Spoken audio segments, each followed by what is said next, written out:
Macam mana cara kita mahu menentukan cerita itu terbaik lah ya? Ikut boleh dek.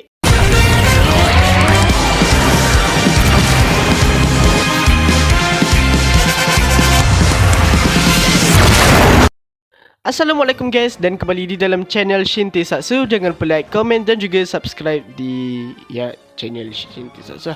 Jangan like, komen dan juga subscribe seperti biasa. Jadinya di dalam video ini lah ya, aku nak berborak sedikit lah, memberikan pendapat santai berkaitan dengan macam mana cara kita mahu menentukan cerita itu bagus. Ya, dari segi cerita movie atau cerita series lah kan. Okay, ini hanya pendapat aku sahaja dan korang boleh menyatakan pendapat korang di ruangan komen. Okay, untuk pendapat aku sendiri lah ya, dari segi pandangan perspektif aku sahaja tau. Aku tak tahulah dari segi pandangan korang macam mana sahaja apabila melihat movie atau series lah kan. Dari segi pandangan aku lebih macam menilai dari segi plot cerita, apa yang mahu ditunjukkan di dalam movie atau series tersebut. Dari segi lakonan, yes, dari segi karakter itu macam mana sahaja. Kadang-kadang karakter itu menarik, tetapi kalau lakonan mereka hamba atau kaku, itu tak boleh membuatkan movie itu bagus tau. Cerita series itu bagus tau. Dari segi lakonan pelakon itu kenalah bagus. Ya, kalau tak bagus, buat apa buat movie lah kan. Buat apa production tersebut mengambil mereka, mengupah mereka untuk berlakon lah kan di dalam sesuatu cerita tersebut. Okay, plot cerita dari segi karakter, lakonan, dari segi entertainment lah ya, dari segi membuatkan kita ketertarikan itu, dari segi aksi, dari segi komedi dia ke, dari segi macam yang membuatkan kita tertarik dengan movie itu. Kan selalunya ada sahaja movie yang dia tidak berfokus kepada jalan cerita. Kadang jalan ceritanya sampah, tetapi yang membuatkan orang suka dengan movie tersebut adalah dari segi kadang aksinya, kadang dari segi romance dia, kadang dari segi komedi dia. Ya, banyak hal yang kita boleh nyatakan lah ya kalau untuk membuatkan orang tertarik. Sebenarnya kita kena tengok juga tahu dari segi kualiti cerita tersebut. Bang, macam mana tu nak tengok dari segi kualiti cerita itulah kan. Okey, kita kena tengok dari segi penggunaan CGI, green screen yang digunakan di dalam cerita movie atau series itu.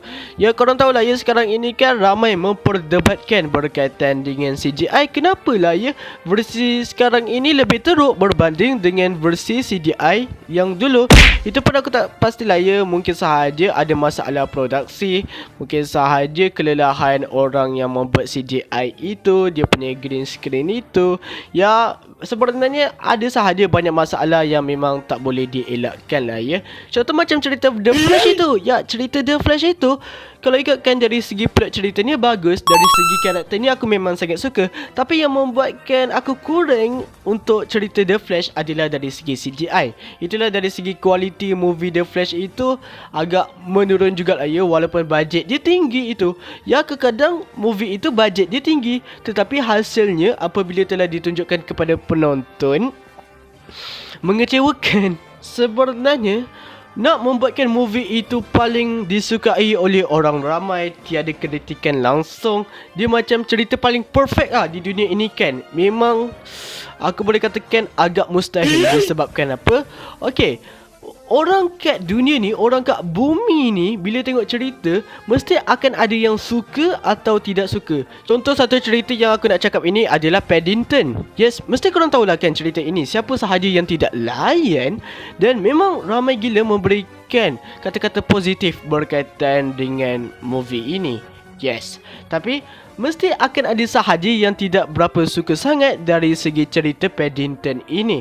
Ya, kalau aku macam biasa-biasa lah ya, movie ni dia taklah terlalu macam nak katakan menakjubkan sangat pun tidaklah. Tetapi kalau nak katakan teruk pun memang tidaklah kan. Bagi aku movie Paddington itu memang bagus sahaja.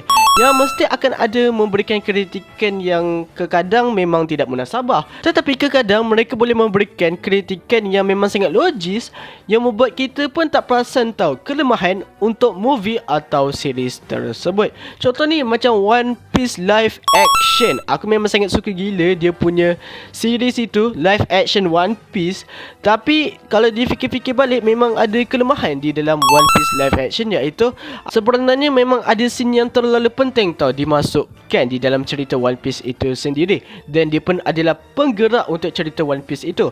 Tetapi untuk versi live action, tahulah ya, disebabkan mereka memang harus mempadatkan segala arc itu di dalam 8 episod. Dan susah lah ya nak masukkan setiap karakter yang banyak itu semua berkaitan dengan kru Straw Hat, watak-watak sampingan semua itu. Yang kalau kita nak versi anime ke versi live action, kalau nak adaptasi tu memang tidak mudah gila lah ya. Dan macam aku cakap tadi, mesti akan ada yang suka atau memang tidak suka lah. Dan kadang-kadang kritikan mereka itu memang sangat munasabah. Ya, memang sangat munasabah lah ya. Jadinya lah ya, macam mana kita mahu membuat movie yang terbaik yang membuatkan orang suka, susah. Memang sangatlah susah. Disebabkan contoh, kalau ada satu movie ni 99% orang suka, tetapi mesti akan ada 1% yang tidak suka. Movie ni dia sampah, 99% orang tak suka, tetapi mesti akan ada 1% yang orang suka. Dan sahaja ada orang yang memang tertarik dengan live action Dragon Ball, live action daripada Avatar The Last Airbender yang Netflix sampah tu. Ya, mesti mungkin ada yang melayan cerita-cerita yang orang yang suka cerita sampah atau cerita yang teruk ni. Kalau memang betul lah ya, dari segi plot ceritanya teruk, dari segi lakonan pun agak kaku, dari segi entertainment yang membuatkan kita tertarik tu pun tak ada, komedi hamba, romance pun hamba, dari segi aksi pun terlalu kayu. Nak cakap ni dia lawan macam ni ya, itu memang kayu gila man. Ya, kalau ada orang suka dengan cerita tersebut, adakah bermaksud dari segi mereka punya test terhadap movie agak buruk, atau memang mereka ini orang yang sampah? Sebenarnya tidak, ya, kita tidak boleh menganggap orang sebegitu. Kalau memang mereka suka dengan movie sebegitu, ya itu adalah dari segi pendirian mereka sendiri. Ya, mereka memang ya layan enjoy sahajalah movie-movie ni kan. Buat apa nak difikir-fikirkan. Jadinya semua orang itu ya ada mereka punya kelebihan dan juga kekurangan. Dan untuk menentukan movie itu bagus adalah dari segi korang punya pendapat lah ya. Dari segi korang punya ketertarikan, adakah korang suka atau tidak. Kalau korang tidak suka, ya tidak sukalah. Tapi kat sini aku nak cakap lah ya, berikanlah pendapat yang logik. Jangan memberikan pendapat yang kadang memang tidak kena lah ya. Contoh ni, cerita ni CGI dia bagus, tapi kritikan mengatakan CGI dia buruk. Itu maksudnya kau nak CGI tu bagusnya tahap macam mana lagi lah ya. Ya, kadang ada yang memberikan pendapat yang tidak munasabah gila. Tu yang membuatkan aku tak berapa suka sangat lah tu. Dan kadang-kadang malas juga nak berdebat lah ya berkaitan dengan hal tersebut. Kalau korang suka dengan movie tersebut, kalau korang layan dengan movie sampah atau movie yang tidak bagus, ya itu pendapat korang sendiri. Aku tak boleh halang. Ya, aku akan memberikan pendapat aku setegas-tegasnya kenapa aku sangat suka dengan cerita itu. Jangan lupa like, komen dan juga subscribe seperti biasa. Jumpa pada video selanjutnya. Salam dari Malaysia. Bye bye.